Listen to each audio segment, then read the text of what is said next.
다 같이 사도신경으로 신앙 고백하심으로 주일 예배 하나님 앞에 드리시겠습니다. 나는 전능하신 아버지 하나님 천지의 창조주를 믿습니다. 나는 그의 유일하신 아들 우리 주 예수 그리스도를 믿습니다.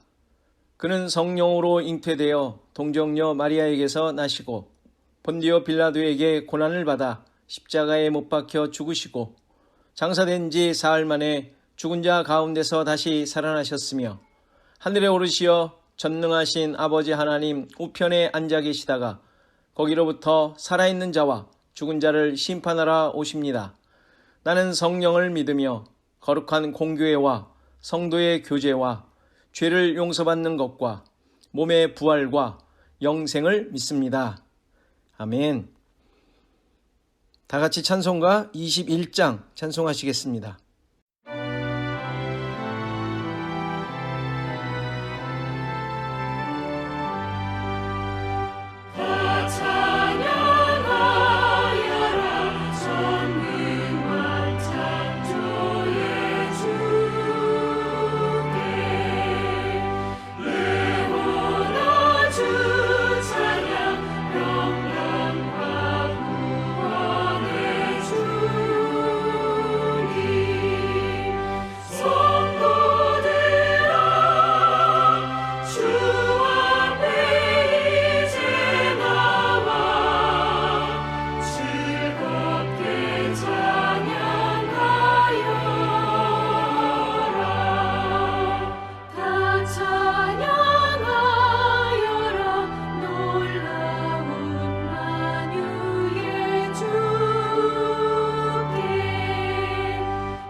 이 시간 권영직 집사님께서 기도 인도하십니다.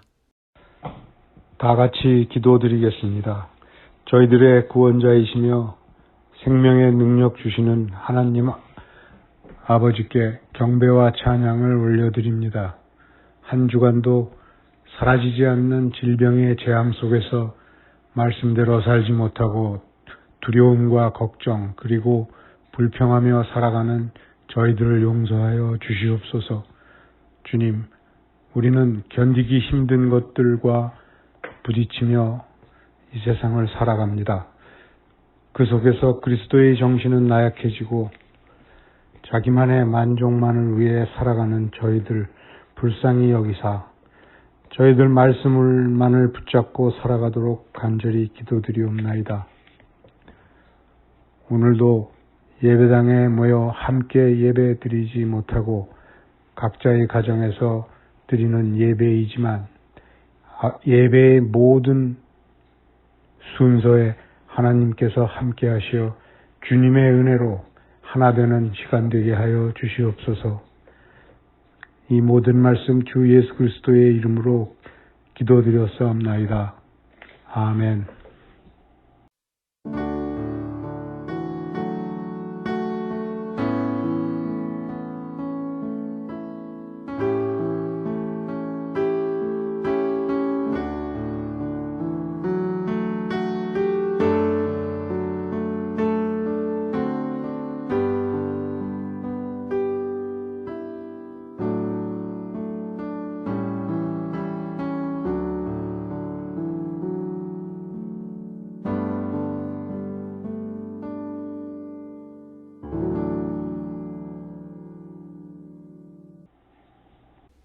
다 같이 하나님의 말씀 보십니다. 마태복음 10장 16절에서 23절 말씀입니다. 마태복음 10장 16절에서 23절 말씀입니다. 다 같이 한 목소리로 봉독하겠습니다. 시작. 보라, 내가 너희를 보냄이 양을 이리 가운데로 보냄과 같도다. 그러므로 너희는 뱀같이 지혜롭고 비둘기같이 순결하라. 사람들을 삼가라.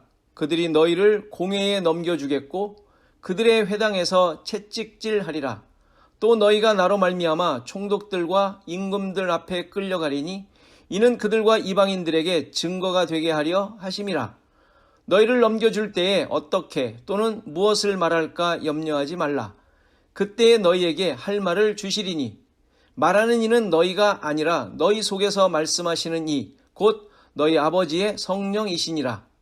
장차 형제가 형제를 아버지가 자식을 죽는 데에 내주며 자식들이 부모를 대적하여 죽게 하리라. 또 너희가 내 이름으로 말미암아 모든 사람에게 미움을 받을 것이나 끝까지 견디는 자는 구원을 얻으리라. 이 동네에서 너희를 박해하거든 저 동네로 피하라. 내가 진실로 너희에게 이르노니 이스라엘의 모든 동네를 다 다니지 못하여서 인자가 오리라. 아멘. 다 같이 찬송가 212장 찬송하시면서 헌금 봉헌하십니다.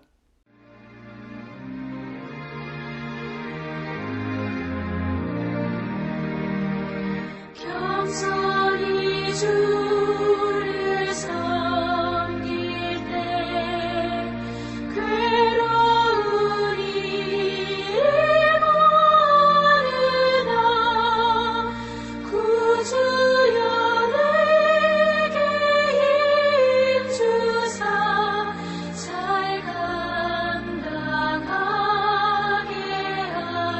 하소서. 인자한 말을 가지고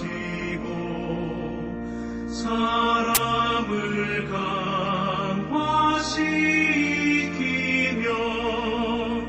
갈 길을 잃은 무리를 잘 인도하게 하소서. 구주의 귀한 인내를 깨달아 알게 하시고 굳건한 믿음 주셔서 늘 승리하게 하소서.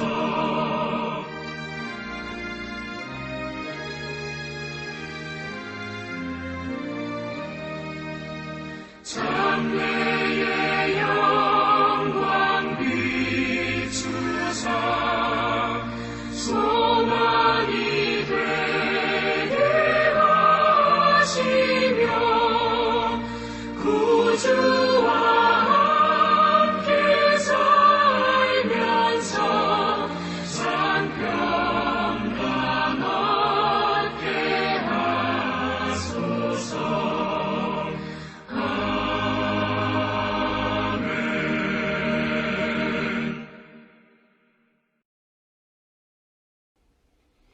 이 시간 교회 소식 보겠습니다. 자, 코로나 상황 계속되고 있고요. 또 악화되고 있다는 이야기를 또 듣게 됩니다. 이 상황들 속에 우리의 기본적인 신앙들을 계속 점검하면서 주님 앞에 다시 서는 그런 시간이 되어야 할 것 같습니다. 너무 안일하게 또 그냥 그저 그렇게 지나가는 시간이 되지 않도록 이때 더욱 나의 믿음을 다지는 주님 앞에 다시 서는 이런 기회가 되어야 할 것입니다. 자, 우리 김한철 장로님, 김영욱 권사님 지금 치료 중이시고요. 여러분들 계속 기도해 주시기 바랍니다. 계획되어진 대로 또 거기에 또 절차에 따라서 계속 하시는 걸로 압니다. 여러분들 새로운 소식이 올 때마다 전해드리겠습니다. 계속 기도해 주십시오. 자, 우리 성경 읽기에 사무엘상 들어갔습니다. 사무엘에 태어나서부터 이제 다윗이 왕권이 이제 바뀔 때까지 이제 보게 되는데, 여러분들 그동안에 어떤 하나님의 인도하심이 또 역사가 또 계획이 있는지, 또 그것이 어떻게 성취되는지 잘 묵상해 주시면 좋겠습니다. 지금 다 같이 기도하고 하나님 말씀 보십니다. 주님 감사합니다. 한 마음과 고백으로 예배하게 하시고 주님의 은혜를 힘입게 하심에 감사드립니다. 우리의 예배를 받아주시고 은혜와 긍휼로 살아가는 자임을 고백하는 귀한 시간이 되게 하옵소서. 우리에게 주신 환경에 감사하며 그 환경 속에 주의 살아계심과 주인 되심을 인정하는 믿음이 오롯이 드러나게 하시고 늘 말씀에 순종하며 또 그것을 증거하는, 그래서 우리의 모든 삶이 산 제물로 살게 되는 은혜가 있게 하옵소서. 말씀 가운데 우리의 모습이 온전히 드러나고 하나님의 주인 되심과 우리의 인도자 되심을 발견하며 고백하는 귀한 시간 되게 하옵소서. 예수 그리스도의 이름으로 기도하옵나이다. 아멘.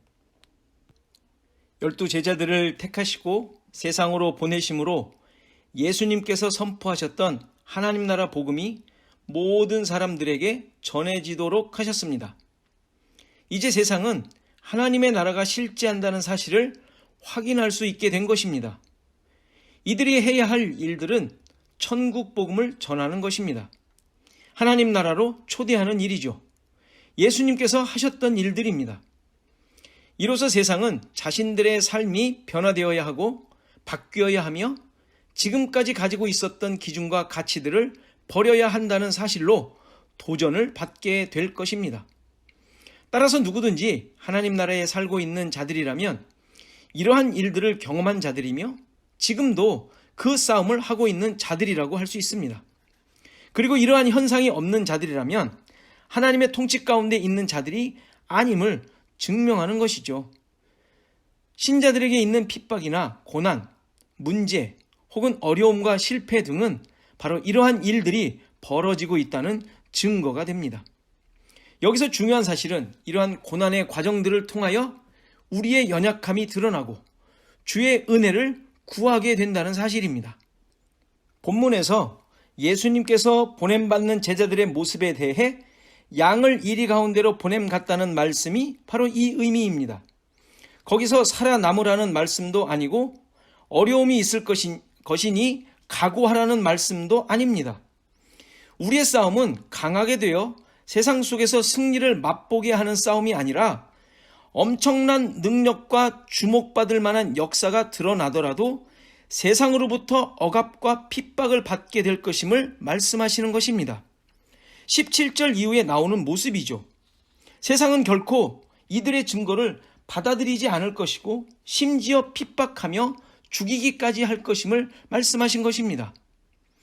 12명의 선택과 이들에게 펼쳐질 상황은 하나님의 나라가 어떻게 형성되는지, 그의 백성들에게는 어떤 삶이 주어지는지 등을 잘 보여주는 것입니다.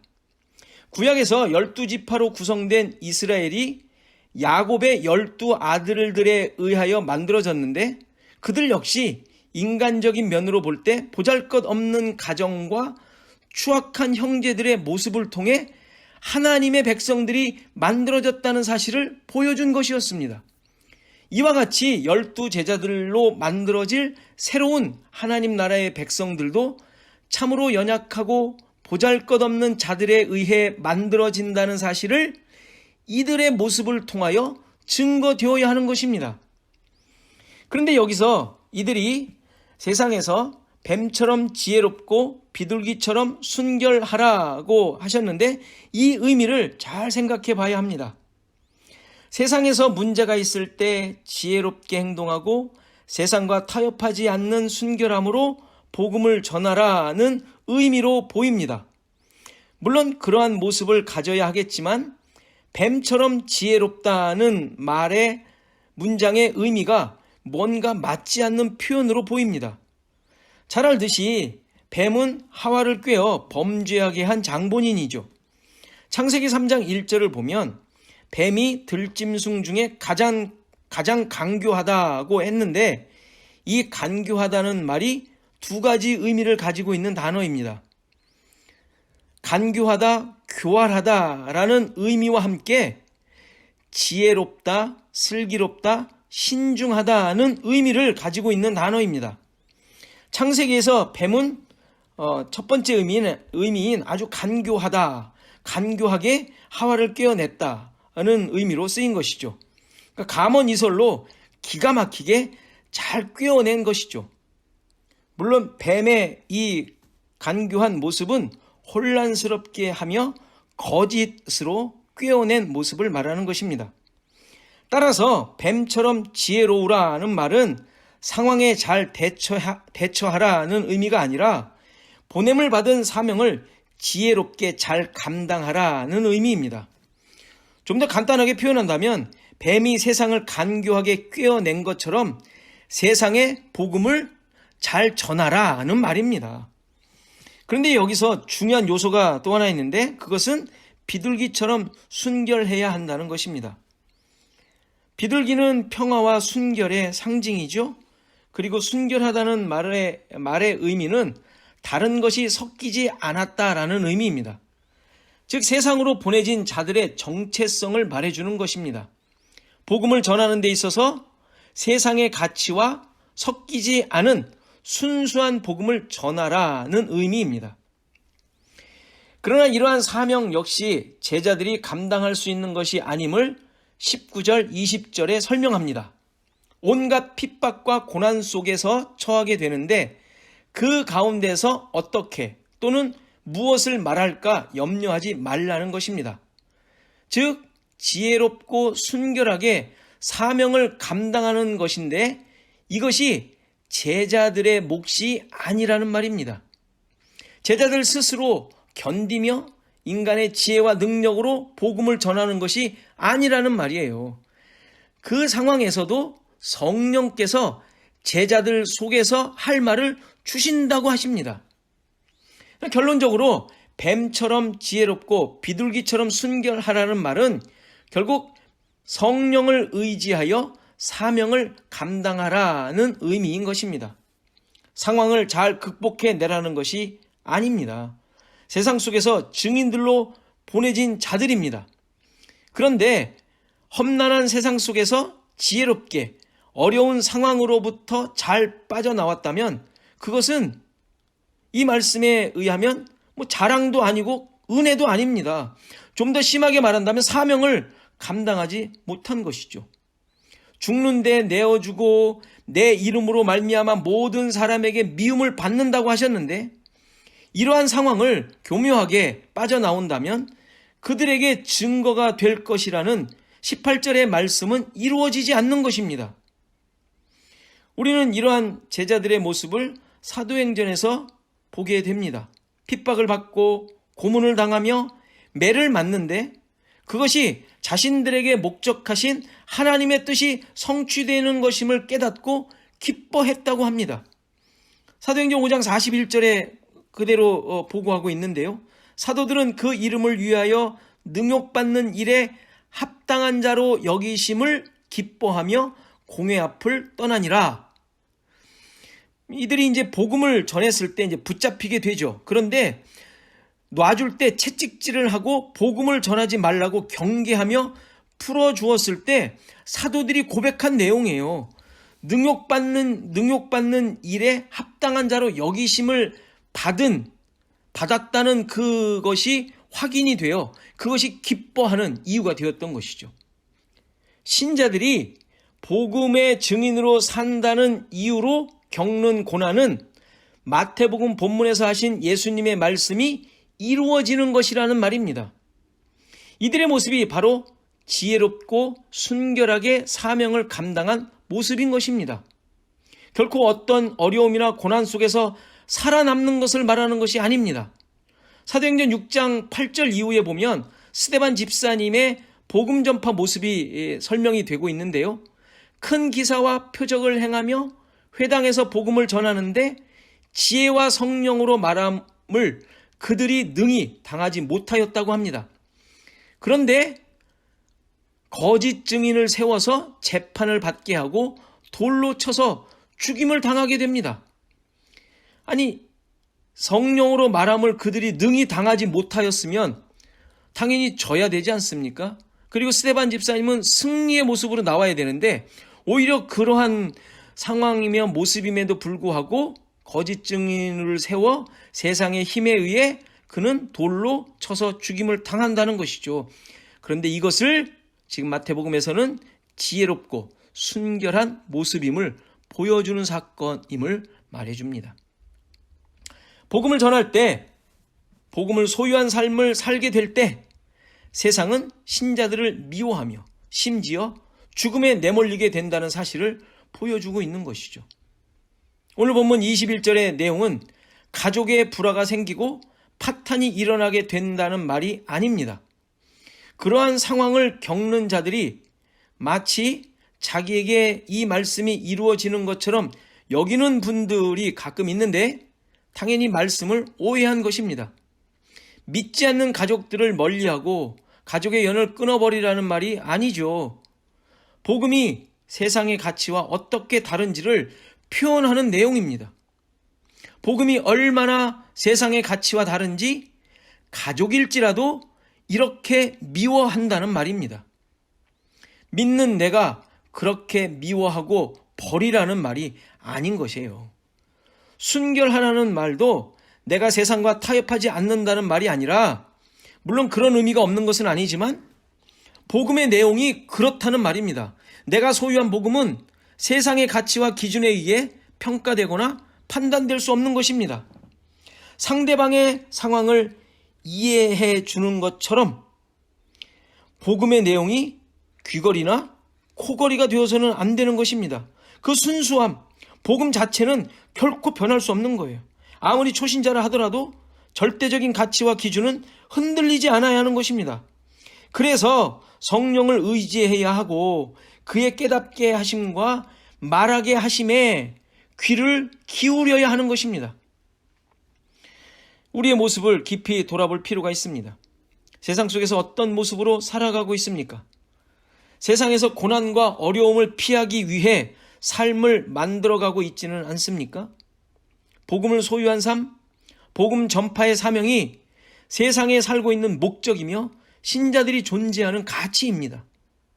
만일 우리에게 기쁨과 감사가 있다면 삶의 형편으로 인한 고백이 아니라 복음의 능력이 드러났기에 고백되어야 하는 것입니다. 이것은 주님께서 나의 주인이심이 확인되고 이웃에게 복음의 능력이 전해짐으로 일어나는 것입니다. 이리 가운데 보내진 양이라는 사실을 잊지 않아야 합니다. 그 양이 이리 가운데서 어떻게 희희낙낙할 수 있을까요? 그들로부터 보호받기에 희희낙낙하는 것일까요? 그렇지 않습니다. 만일 그 양이 아니라, 이리 가운데 보내진 양이 아니라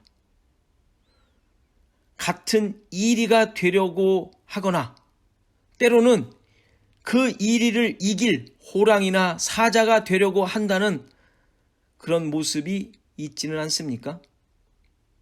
서로 동질감을 가지려 하고 우월감을 갖도록 해서 인정받으려고 하는 모습입니다. 신자는 십자가를 지신 어린 양 예수 그리스도를 쫓는 자이며 그것을 전하는 자들임을 잊지 않아야 합니다. 세상과 신자가 얼마나 다른 자들인지 바울의 고백을 한번 보겠습니다. 고린도전서 1장 21절부터 29절의 말씀을 함께 보겠습니다. 하나님의 지혜에 있어서는 이 세상이 자기 지혜로 하나님을 알지 못하므로 하나님께서 전도에 미련한 것으로 믿는 자들을 구원하시기를 기뻐하셨도다. 유대인은 표적을 구하고 헬라인은 지혜를 찾으나 우리는 십자가에 못 박힌 그리스도를 전하니 유대인에게는 꺼리끼는 것이요 이방인에게는 미련한 것이로되 오직 부르심을 받은 자들에게는 유대인이나 헬라인이나 그리스도는 하나님의 능력이요 하나님의 지혜니라. 하나님의 어리석음이 사람보다 지혜롭고 하나님의 약하심이 사람보다 강하니라. 형제들아, 너희를 부르심을 보라. 육체를 따라 지혜로운 자가 많지 아니하며 능한 자가 많지 아니하며 문벌 좋은 자가 많지 아니하도다.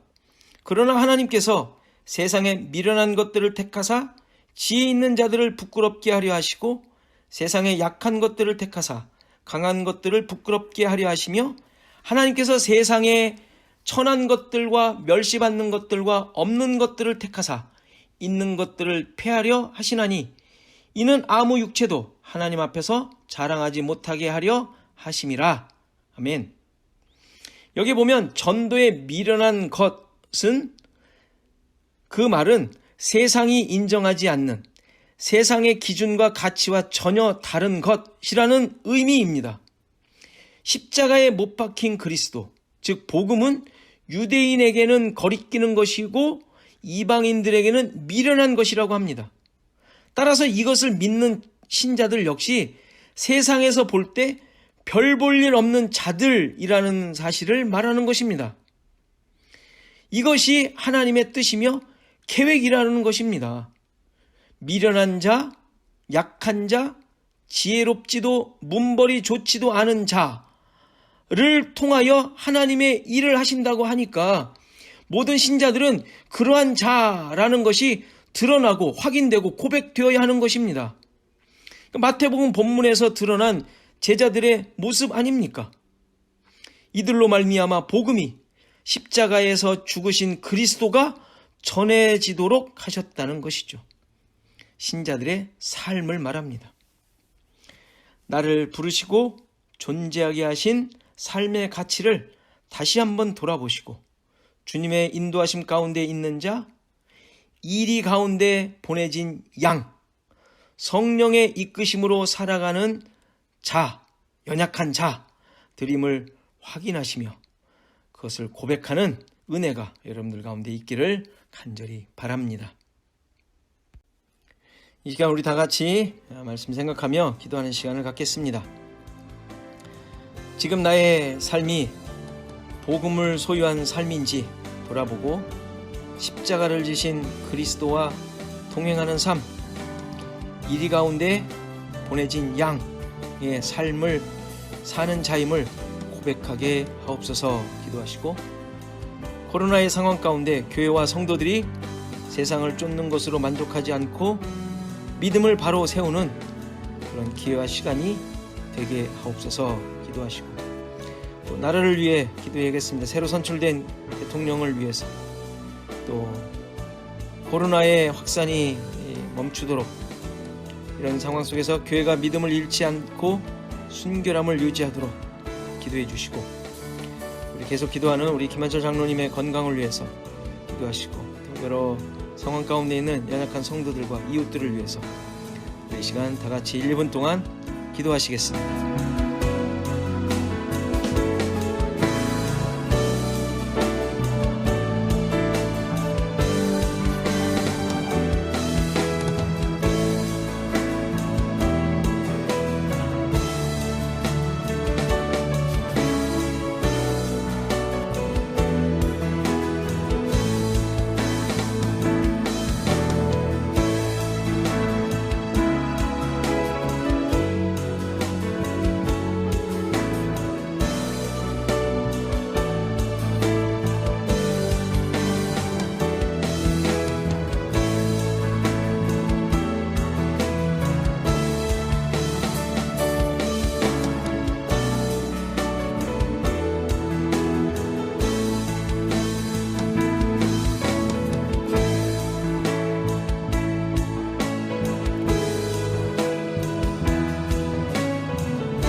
하나님 아버지 감사합니다.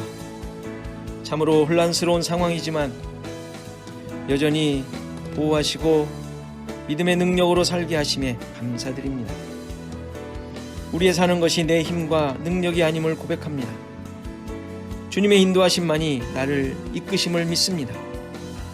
십자가의 가치만이 세상을 살 수 있는 힘이며 기준임을 고백합니다. 다시 한번 우리 자신을 보며 십자가를 붙들게 하시고 그 안에 있는 평안과 기쁨을 누리게 하여 주옵소서. 세상에서 신자들이 가진 가치와 특권이 복음의 가치를 드러내는 것임을 깨닫고 그로 인한 고난과 어려움들을 넉넉히 감당하도록 도와 주옵소서. 코로나의 상황이 계속되는데 우리의 믿음과 삶의 가치와 방향이 흔들리지 않도록 도우시고 우리에게 주어진 상황 속에서 기쁨과 감사가 넘치는 삶이 되게 하여 주옵소서. 이 나라와 민족이 주님의 장중에 있음을 고백하게 하시고 새로운 정부를 통하여 주의 영광이 드러나게 하옵소서. 김한철 장로님의 건강을 회복시켜 주시고 모든 치료 과정이 복되게 하옵소서. 주원학교의 성도들을 지키시고 어디에 있든지 복음을 소유한 평안이 우리 가운데 넘치게 하여 주옵소서. 예수 그리스도의 이름으로 기도하옵나이다. 아멘. 다 같이 찬송가 382장 찬송하시겠습니다.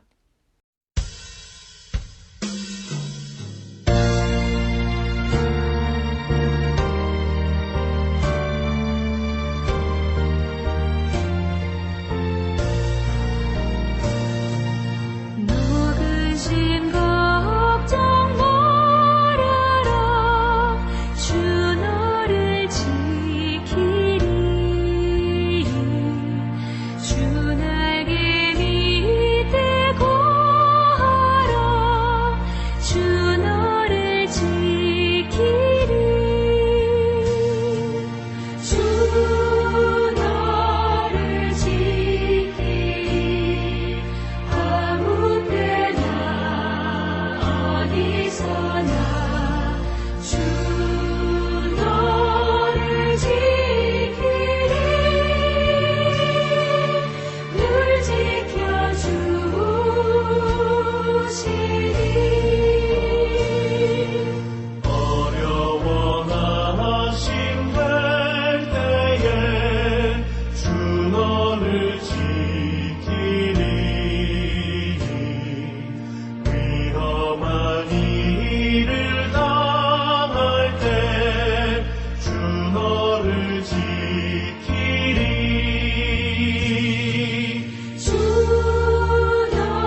이제는 예수 그리스도의 은혜와 하나님의 크신 사랑과 성령의 감화, 감동, 교통하시며 함께하심이 오늘 예배한 모든 성도들 머리머리 위에, 저들의 생업과 가정과 자손 대대 위에, 시애틀 주언약 교회 위에 이제로부터 영원토록 함께 계실지어다. 아멘.